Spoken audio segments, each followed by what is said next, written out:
പൂക്കളുമായി എത്തുന്ന രേവതിയോടും ദേവുവിനോടും ചന്ദ്രമതി ദേഷ്യപ്പെടുന്നത് കാണിച്ചാണ് എപ്പിസോഡ് ആരംഭിക്കുന്നത്. ഇതേസമയം രവീന്ദ്രൻ അവിടേക്ക് എത്തുന്നു.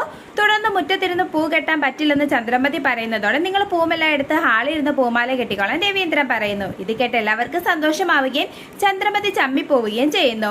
ശേഷം അവിടെ എത്തുന്ന സുധിയോട് സെറ്റിയും മറ്റും ഒതുക്കിയിടാൻ നീയും അവരെ സഹായിക്കാൻ പറഞ്ഞ് രവീന്ദ്രൻ കൂട്ടിക്കൊണ്ടുവരുന്നു. തുടർന്ന് സച്ചി പൂക്കൾ കൊണ്ട് നിരത്തിയിടുന്നത് കണ്ട് ചന്ദ്രമതിയുടെ സുധിയുടെയും കണ്ണ് തള്ളിപ്പോകുന്നു. ശേഷം രേവതിക്ക് കിട്ടിയതൊരു വലിയ ഓർഡർ ആണെന്നും അവൾക്ക് ലക്ഷങ്ങൾ ലാഭം കിട്ടുമെന്ന് സുധി പറയുന്നതോടെ ചന്ദ്രമതിയുടെ കണ്ണ് തള്ളിപ്പോകുന്നു.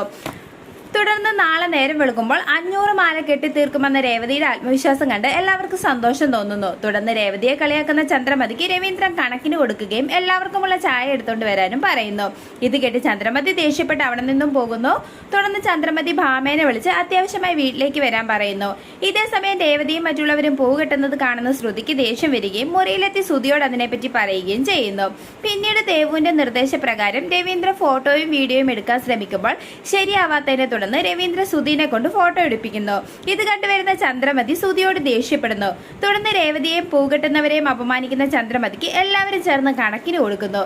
ഇതേസമയം അടുത്ത ലോഡ് പൂവുമായി എത്തുന്ന സച്ചിയെ കാണിച്ച് എപ്പിസോഡ് അവസാനിക്കുന്നു.